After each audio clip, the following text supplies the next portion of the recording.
começando a apostila na página 98. Então, na página 98, nós vamos escrever sobre a tartaruga de pente, que nós vimos na explicação do dia, que é um animal que está quase em extinção. Lembrando que quando a gente vai produzir um texto que a gente pesquisou, qualquer texto nós precisamos ter parágrafos. Vamos construir 2 parágrafos. Por quê? Porque não é uma história. Se fosse uma história, uma narrativa, ou eu estivesse contando uma história, precisaria ter 3 parágrafos. Como é uma pesquisa, eu vou colocar com as minhas palavras o que eu pesquisei, então não precisa ter necessariamente 3 parágrafos. Vamos fazer apenas 2. A tartaruga pente está quase extinta. Então vamos lá, vamos fazer a leitura junto. Da primeira linha. Olha o parágrafo lá no começo, nós deixamos o espaço, vou marcar o espaço do parágrafo aqui. Esse espaço é o espaço que determina o primeiro parágrafo. Então, isso tudo aqui, ó, é um parágrafo. Eu comecei com espaço e terminei com ponto final. Pode ter mais de um ponto final no parágrafo, quando eu estiver falando do mesmo assunto. Só que nesse caso, acabou o meu primeiro parágrafo. O que eu fiz? Quando acabou o meu primeiro assunto, eu fui para o segundo assunto falando sobre o habitat, comecei outro parágrafo. E aí o segundo parágrafo foi até o ponto final da segunda linha também. Então, quando eu termino um parágrafo, eu vou para a próxima linha. Olha o tanto de espaço que sobrou. Eu só vou deixar esse espação e ir para a próxima linha quando eu terminar o assunto que eu estava falando. Então, vamos lá. Aqui eu tenho 2 parágrafos. Deixa eu marcar. O primeiro parágrafo lá em cima e o segundo parágrafo. Vamos fazer a leitura. A tartaruga de pente, é o nome da espécie da tartaruga, está quase extinta. O que é extinta? Ela está quase sem existência. Existem pouquíssimas, porque, vamos descobrir, principalmente por causa do tráfico ilegal. O que é tráfico ilegal? É a caça da tartaruga e a venda da tartaruga. Eles vendem o casco dela. Do seu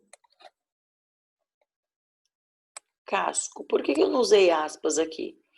Eu peguei de um site, só que eu escrevi com as minhas palavras. Eu não copiei exatamente o que estava lá. Se eu copiasse exatamente o que estava no site, eu usaria aspas. Só que eu coloquei com as minhas palavras o que eu entendi, ok? Então não precisou de aspas. Só que como não foi eu que inventei, eu mudei as palavras, não está exatamente, só que eu preciso colocar de onde veio. Então, eu não posso deixar de colocar o site que eu pesquisei. Então, vocês precisam escrever o site de pesquisa. Quando você, então, copia exatamente como estava no site, você coloca aspas no texto. Ficaria com aspas lá em cima. A gente colocaria aspas no começo e no final do texto colocaria aspas de novo. Só que como eu coloquei com as minhas palavras, eu não copiei exatamente, eu vou colocar só o site que eu pesquisei lá embaixo na linha, ok? E aqui, vamos lá, continuando o segundo parágrafo. Seu habitat natural, que é onde ela precisa estar para sobreviver, são recifes de corais. Recifes de corais, 3 palavras. Recifes de corais, que são aquelas estruturas construídas pelo animal coral. Então, ela prefere aqueles recifes de corais e prefere também, vamos lá,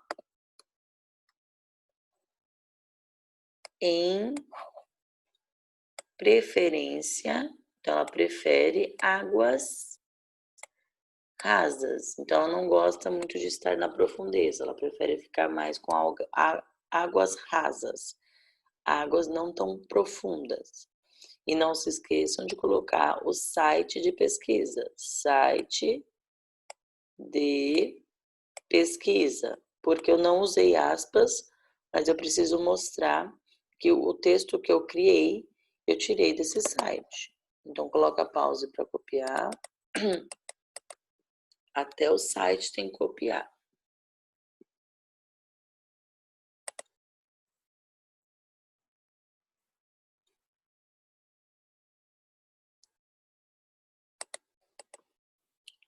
Vamos para o próximo, página 99.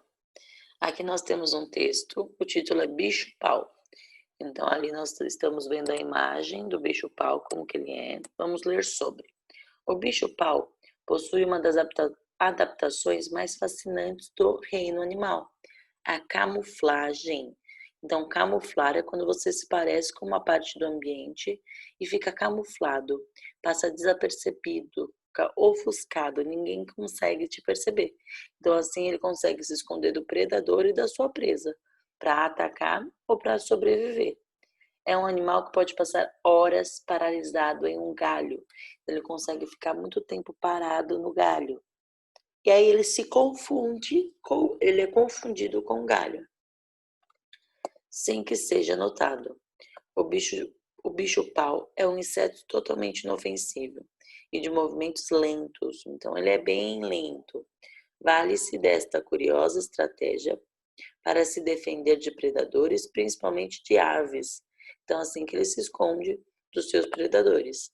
Os bicho-pau vivem em plantas, se alimentam de folhas e brotos, principalmente de goiabeiras e pitangueiras, e nunca chegam a uma população suficientemente numerosa para causar danos à agricultura. A agricultura é a plantação, o cultivo de frutas. Então, ele come da goiabeira sim, mas ele não prejudica, porque eles não são em grandes quantidades. Então, o que ele come não prejudica nenhuma plantação. Essa espécie de bicho-pau é uma das maiores espécies que existem no Brasil, com fêmeas com 22 centímetros e os machos possuem asas e são bem menores, atingindo 15 centímetros. Então, as fêmeas têm 22 centímetros e os machos têm 15. Possuem hábitos noturnos e ocorrem no Rio de Janeiro, Bahia, Espírito Santo e Amazônia.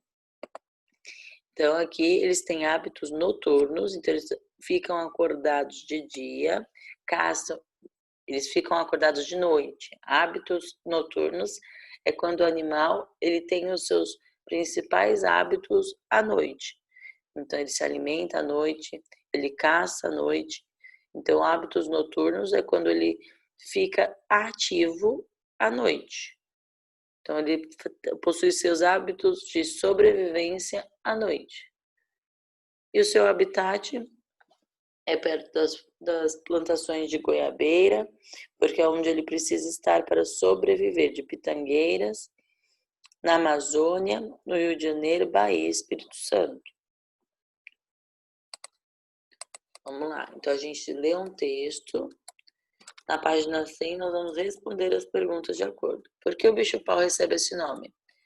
Porque ele se parece com um galho, ok? Por isso que é bicho-pau, porque ele parece com um galho. Do que o bicho-pau se alimenta? Se alimenta de folhas e brotos. Brotos são plantas que estão pequenas, estão se desenvolvendo, principalmente das goiabeiras e pitangueiras, mas em geral folhas e brotos. Quantos centímetros a fêmea do bicho-pau e o macho? As fêmeas 22 centímetros e os machos 15 centímetros. Escreva duas características do bicho-pau.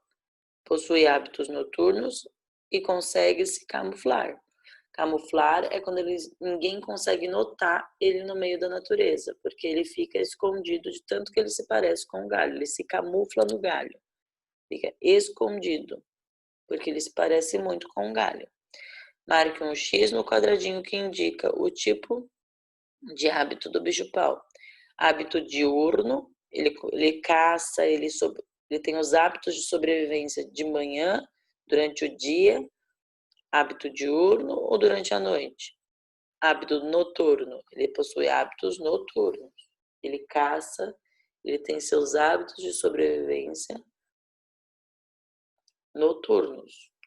A caça dele, no caso, é alimentação, folhas e brotos. Então, ele vai se alimentar à noite. Coloca a pausa para copiar.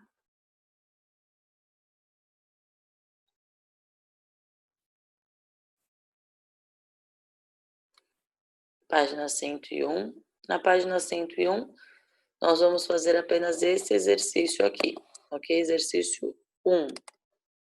Vamos fazer essa tabela de dupla entrada. Da primeira entrada entrou C, da segunda entrada entrou E. Então, fica C. Vamos colocar uma palavra com a sílaba C. Vamos lá. Co. Diminui aqui. Coceira. Olha a segunda sílaba de coceira. C. Diferente da primeira sílaba co. Coceira. C com A fica K. Vamos colocar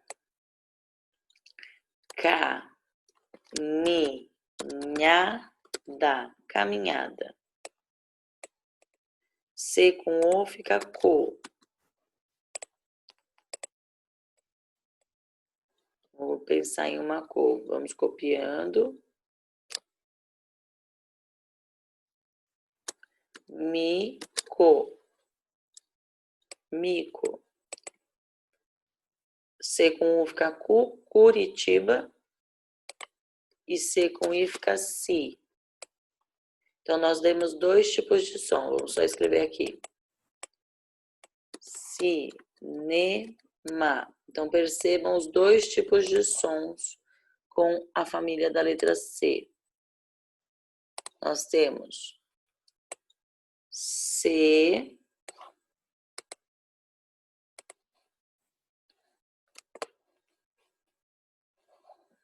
só um momentinho. Nós temos C, si lá no final.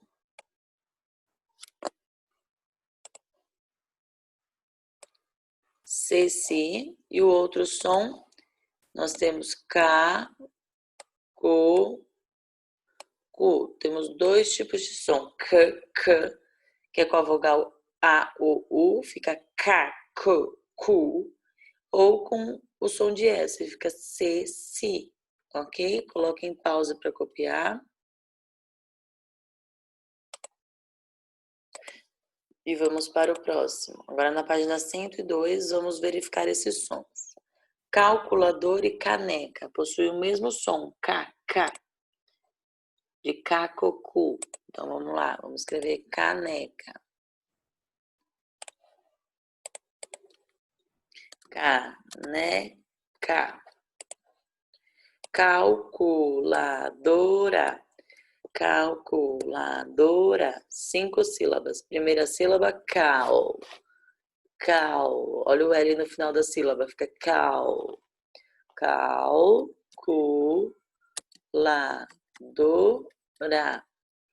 Cal tem o mesmo som de cu, ó.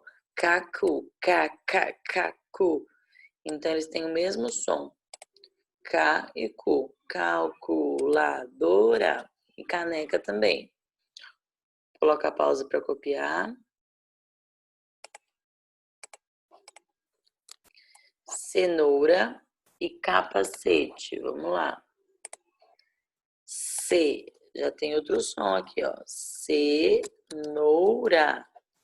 C com E fica com som de S. É diferente de K. Cocu. Capacete.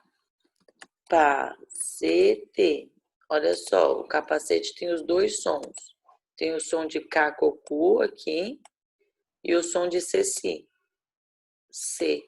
Capacete. Ok? Então, essa terceira sílaba de capacete, capacete, é o mesmo som de cenoura, diferente do som de K. Aqui a gente tem um som e aqui a gente tem outro som. C, de ceci. Coloca a pausa para copiar. Coruja e melancia. Vamos lá. Co, tem o som de K, cocu, coruja. E melancia, melan. Olha lá, L com A fica lá. Como que eu transformo o A em an? Eu ponho o N. Então, L com an fica lan. Si, A. Então, olha lá, o som do ceci, de cia, e o som do cacocu, de coruja. Coloca a pausa para copiar.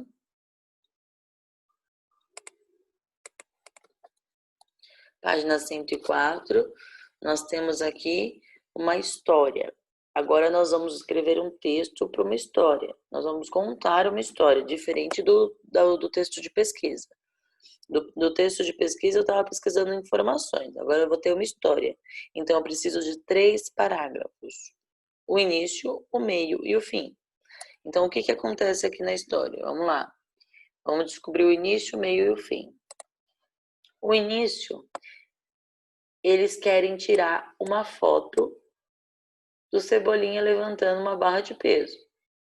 O problema, qual que é o problema? O meio, são esses 2 quadrinhos da tirinha. O problema é que o Cebolinha não tem força para levantar, ele não consegue levantar. Então, o início, eles querem levantar a barra. O problema no meio é que eles não conseguem e a solução, o final, é que eles arranjam uma solução, ficar de ponta cabeça para fingir que levantou. Então, nós temos o início, o meio com problema e o fim com uma solução. Página 105. Então, vamos lá. O início, a gente vai dar uma introdução do que eles querem. O meio, vamos dar o problema. E o final, a solução. 3 parágrafos. Introdução. O que estava acontecendo na história? Nós vamos introduzir o que estava acontecendo. Cascão e Cebolinha queriam tirar uma foto levantando. Deixa eu só arrumar aqui. Levantando uma barra de peso. Cascão e Cebolinha, olha o espaço do primeiro parágrafo. Para marcar o início do primeiro parágrafo, tem que deixar esse espaço aqui. Só que o parágrafo, o primeiro, é tudo isso, tá? A gente marca o início do parágrafo com um espaço. Só que o parágrafo é tudo isso. Então, nós colocamos o que estava acontecendo no começo. O meio, qual que é o problema? Mas Cebolinha não conseguiu levantar, porque a barra era muito pesada. Então, o meio, o segundo parágrafo, tem um problema. E o terceiro parágrafo, a solução. Olha o espaço para começar o terceiro parágrafo. Então, Cascão teve a ideia de ficarem de ponta cabeça para parecer que Cebolinha havia conseguido levantar a barra. Então, nós temos 3 parágrafos. O início, que é a introdução. O início, o meio com o problema e o fim com a solução. Pode mudar? Pode. Se vocês quiserem escrever de outro jeito, pode escrever de outro jeito. Então, lá nós temos o início, o meio e o fim. 3 parágrafos. Quando eu conto uma história, tem que ter no mínimo 3 parágrafos. Isso se chama narrativa. Eu estou narrando, estou contando. Texto narrativo. Ok? Por que é um texto narrativo? Porque eu estou narrando, eu estou contando uma história. Quando eu tenho um texto narrativo, eu preciso pelo menos de 3 parágrafos. Por quê? 3 parágrafos. Porque eu vou contar a introdução da minha história, o meio, que vai ter um problema, e o fim, que vai ter uma solução. Coloca a pausa para copiar. Só o texto com os 3 parágrafos. Página 107. Vocês vão verificar aqui o ventilador, só exercício 3, tá? Na 107. Nós vamos escrever letra A, o nome do objeto pesado. Qual que é o mais pesado? Lembra que a gente tinha um ventilador desse lá na sala de aula. O mais pesado é o ventilador e o mais leve é o apagador. Bom, por hoje é só. Qualquer dúvida, compareçam na aula das 15.